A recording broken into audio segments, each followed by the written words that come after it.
বন্ধুরা, আমাদের এই পৃথিবী রহস্য ঘেরা। আর পৃথিবীর সবচেয়ে বড় রহস্য লুকিয়ে আছে আমাদের মহাসাগরগুলিতে। আমরা চাঁদের পৃষ্ঠ বা মঙ্গল গ্রহ সম্পর্কে যতটুকু জানি তার চেয়েও কম জানি আমাদের গভীর সমুদ্র সম্পর্কে। সমুদ্রের এমন কিছু অংশ রয়েছে যেখানে সূর্যের আলো কখনো পৌঁছায় না। আর সেই চরম অন্ধকার এবং তীব্র চাপের দুনিয়ায় বাস করে এমন কিছু অদ্ভুত জীব যা দেখলে আপনার মনে হবে তারা এই পৃথিবীর নয়, বরং অন্য কোনো গ্রহের প্রাণী। আজকের ভিডিওতে আমরা সমুদ্রের গভীর তলদেশের এমন 12টি মাছ এবং জীবের ব্যাপারে জানব যাদের অদ্ভুত রূপ এবং বেঁচে থাকার লড়াই বিজ্ঞানীদেরও চমকে দিয়েছে। বন্ধুরা, ভিডিওটি শুরু করার আগে একটা রিকোয়েস্ট, ভিডিওতে একটা লাইক করে দিবেন আর চ্যানেলটাকে সাবস্ক্রাইব করে আমাদের পাশে থাকবেন। তো চলুন শুরু করা যাক আজকের ভিডিও। নাম্বার 1, হ্যাম্পাবেক তিমি। হ্যাম্পাবেক তিমির পানির নিচে দুধ খাওয়ানোর গোপন রহস্য। প্রকৃতি মাঝে মাঝে এমন সব দৃশ্য আমাদের দেখায় যা দেখে অবাক না হয়ে পারা যায় না।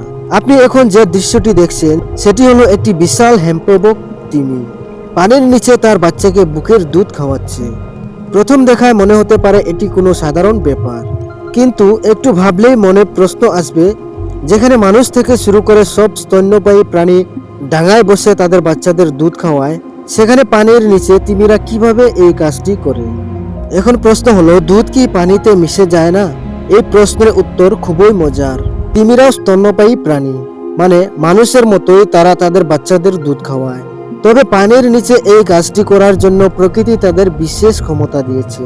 মা তিমির গায়ের দুধ সাধারণত দুধের মতো তরল নয়, এটি অত্যন্ত ঘন, ঠিক যেন টুথপেস্টের মতো।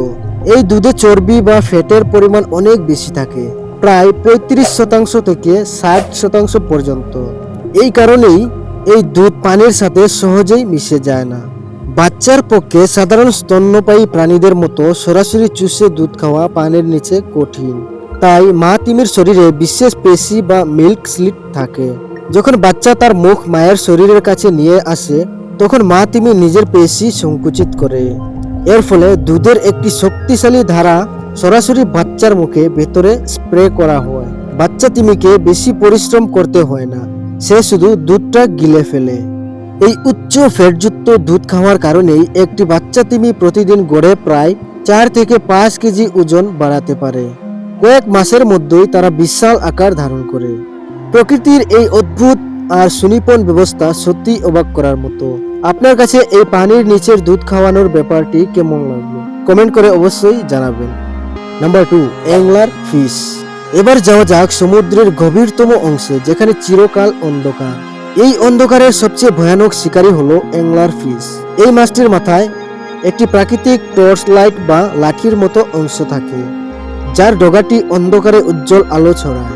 আসলে এটি এক ধরনের ব্যাকটেরিয়ার কারণে জ্বলে। গভীর সমুদ্রের অন্য ছোট মাছরা এই আলো দেখে কৌতূহলী হয়ে এগিয়ে আসে, আর কাছে আসা মাত্রই অ্যাংলার ফিশ তাদের বিশাল এবং ধারালো দাঁতযুক্ত মুখে তাদের বন্দি করে ফেলে। তবে এই মাছটির প্রজনন প্রক্রিয়া আরও অদ্ভুত। আমরা ভিডিওতে যে বড় ভয়ানক অ্যাংলার ফিশ দেখি সেগুলো সব মেয়ে মাছ। পুরুষ মাছগুলো আকারে অত্যন্ত ছোট হয়। একটি পুরুষ অ্যাংলার ফিশের কাজ হলো শুধু একটি মেয়ে মাছ খুঁজে বের করা।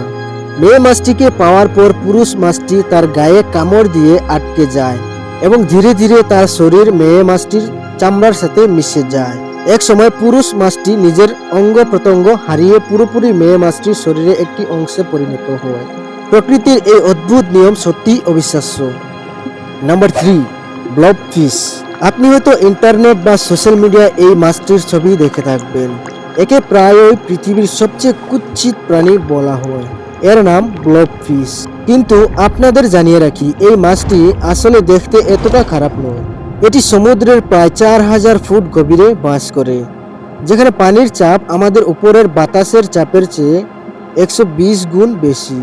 এই তীব্র চাপে বেঁচে থাকার জন্য ব্লব ফিশের শরীরে কোনো শক্ত হাড় বা পেশি থাকে না।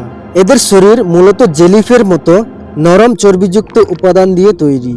যখন এই মাছটিকে সমুদ্রের গভীর থেকে জালের মাধ্যমে উপরে টেনে আনা হয়, তখন চাপের তীব্র পরিবর্তনের কারণে এর শরীর ফুলে যায় এবং এটি একটি গলিত কুৎসিত মানুষের মুখের মতো রূপ নেয়। কিন্তু সমুদ্রের নিচে এরা একদম সাধারণ মাছের মতোই থাকে। এরা সাঁতার কাটার জন্য শক্তি খরচ করে না, বরং পানির নিচে অলসভাবে বেঁচে থাকে, সামনে যা পায় তাই মুখে পুরে নেয়। নাম্বার 4, গালপার ইল বা পেলিকান ইল। সমুদ্রের 3000 থেকে 6000 ফুট গভীরে দেখা মেলে গালপার ইলের। একে পেলিকান ইলও বলা হয়। এই মাছটির শরীর সাপের মতো লম্বা হলেও এর সবচেয়ে অদ্ভুত বৈশিষ্ট্য হলো এর মুখ। এর মুখটি শরীরের তুলনায় কয়েক গুণ বড় হতে পারে, ঠিক পেলিকান পাখির ঠোঁটের থলির মতো। গভীর সমুদ্রে খাবারের খুব অভাব, তাই গালপার ইল যখনই কোনো শিকারের দেখা পায়, সে নিজের মুখটিকে বিশাল বড় বেলুনের মতো ফুলিয়ে ফেলে। এর ফলে সে তার নিজের শরীরের চেয়ে বড় আকারের শিকার অনায়াসে গিলে ফেলতে পারে। এদের লেজের শেষ মাথায় একটি ছোট লাল আলো জ্বলে, যা দিয়ে তারা অন্ধকার সমুদ্রে শিকারকে আকর্ষণ করে। Number 5, Goblin Shark. হাঙর বা শার্ক তো আমরা অনেকেই দেখেছি, কিন্তু গবলিন শার্ক সম্পূর্ণ আলাদা। এদের জীবন্ত জীবাশ্ম বা লিভিং ফসিল বলা হয়, কারণ প্রায় 12 কোটি বছর ধরে এদের বংশধররা পৃথিবীতে একইভাবে টিকে আছে। এই হাঙরের গায়ের রং হালকা গোলাপি এবং এর মাথায় একটি লম্বা চ্যাপ্টা নাক থাকে। তবে এর সবচেয়ে ভয়ানক দিক হলো এর শিকার করার পদ্ধতি। গবলিন শার্কের চোয়ালটি তার মাথার সাথে স্থায়ীভাবে লেগে থাকে না। যখনই কোনো মাছের নাকের কাছাকাছি আসে, হাঙরটি চোখের পলকে তার পুরো চোয়াল এবং দাঁত মুখের বাইরে ছুড়ে দেয় এবং শিকারটিকে টেনে ভিতরে নিয়ে নেয়। এই পুরো প্রক্রিয়াটি ঘটে 1 সেকেন্ডের কয়েক ভাগের 1 ভাগে। নাম্বার 6, ভেরেলি ফিশ। বিজ্ঞানের আবিষ্কৃত সমুদ্রের অন্যতম অদ্ভুত মাছ হলো ভেরেলি ফিশ। এই মাছটির দিকে তাকালে আপনি সরাসরি তার মাথার ভেতরের অংশ দেখতে পাবেন। এই মাছটির মাথাটি পুরোপুরি স্বচ্ছ বা ট্রান্সপারেন্ট একটি পর্দা দিয়ে ঢাকা, ঠিক যেন কোনো সাবমেরিনের কাচের ককপিট। প্রথম দেখায় মাছটির মুখের সামনে যে দুটি ছোট ছিদ্র দেখা যায়, অনেকেই সেগুলোকে চোখ ভাবেন, কিন্তু আসলে ওগুলো মানুষের নাকের মতো ঘ্রাণ নেওয়ার অঙ্গ। মাছটির আসল চোখ হলো তার মাথার ভেতরে থাকা দুটি সবুজ রঙের গ্লোব বা নল। এই চোখগুলো সবসময় উপরের দিকে তাক করে থাকে, যাতে উপর থেকে ভেসে আসা কোনো শিকার বা জেলিফিশের ছায়া তারা দেখতে পায়। প্রয়োজন অনুযায়ী এরা চোখ দুটিকে সামনের দিকেও ঘোরাতে পারে। Number 7, dragon fish. আকারে ছোট হলেও হিংস্রতায় এরা কোনো ডাইনোসরের চেয়ে কম নয়। এদের বলা হয় ডিপ সি ড্রাগন ফিশ। মাত্র কয়েক ইঞ্চি লম্বা এই মাছটির পুরো শরীর কুচকুচে কালো, যা একে অন্ধকারে অদৃশ্য থাকতে সাহায্য করে। এর মুখের ভিতরের দাঁতগুলো এত বড় যে এরা চাইলেও মুখ পুরোপুরি বন্ধ করতে পারে না। ড্রাগন ফিশের একটি অদ্ভুত ক্ষমতা আছে। গভীর সমুদ্রের বেশিরভাগ প্রাণী নীল বা সবুজ আলো দেখতে এবং তৈরি করতে পারে, কিন্তু ড্রাগন ফিশ নিজের চোখ থেকে এক ধরনের অবলোহিত বা লাল আলো তৈরি করতে পারে। গভীর সমুদ্রের অন্য কোনো মাছ এই লাল আলো দেখতে পায় না। এর ফলে ড্রাগন ফিশ যেন এক ধরনের নাইট ভিশন গগলস পেয়ে যায়। সে অন্য মাছদের ঠিকই দেখে ফেলে, কিন্তু শিকারটি বুঝতেই পারে না যে কেউ তাকে দেখছে। Number 8, stone fish. এতক্ষণ আমরা গভীর সমুদ্রের মাছ নিয়ে কথা বলছিলাম, এবার আসা যাক অগভীর সমুদ্র বা প্রবাল প্রাচীরের এক ছদ্মবেশী রাজাকে নিয়ে। এর নাম স্টোন ফিশ। এটি পৃথিবীর সবচেয়ে বিষাক্ত মাছ। এরা সমুদ্রের তলদেশের পাথর বা প্রবালের সাথে নিজেদের রং এবং গায়ের গঠন এমনভাবে মিলিয়ে রাখে যে খালি চোখে এদের আলাদা করা অসম্ভব। এরা মূলত অলসভাবে এক জায়গায় পড়ে থাকে এবং সামনে দিয়ে কোনো ছোট মাছ গেলে তা মুহূর্তের মধ্যে গিলে ফেলে। তবে এদের আসল বিপদ লুকিয়ে আছে এদের পিঠে। এদের পিঠে 13টি অত্যন্ত ধারালো কাঁটা থাকে, যা বিষের থলির সাথে যুক্ত। কোনো মানুষ যদি ভুল করে এর উপর পা দেয়, তবে সেই বিষ শরীরে প্রবেশ করে এবং সঠিক সময়ে চিকিৎসা না পেলে মাত্র কয়েক ঘন্টার মধ্যেও মানুষের মৃত্যু হতে পারে। Number 9, lion fish. এর নাম লায়ন ফিশ। এর সারা শরীরে সাদা, লাল এবং বাদামি রঙের ডোরাকাটা দাগ থাকে এবং এর পাখনাগুলো ময়ূরের মতো ছড়ানো থাকে। কিন্তু এই সুন্দরের পিছনে লুকিয়ে আছে এক মারাত্মক বিপদ। লায়ন ফিশের এই আকর্ষণীয় পাখাগুলোর ডগায় তীব্র বিষ থাকে। এদের কোনো শিকারী সহজে আক্রমণ করে না। বর্তমানে এই মাছটি ক্যারিবীয় সাগরে একটি বড় সমস্যা হয়ে দাঁড়িয়েছে, কারণ এরা অন্য ছোট মাছকে শেষ করে দিচ্ছে, কিন্তু এদের মারার মতো কোনো প্রাকৃতিক শিকারী সেখানে নেই।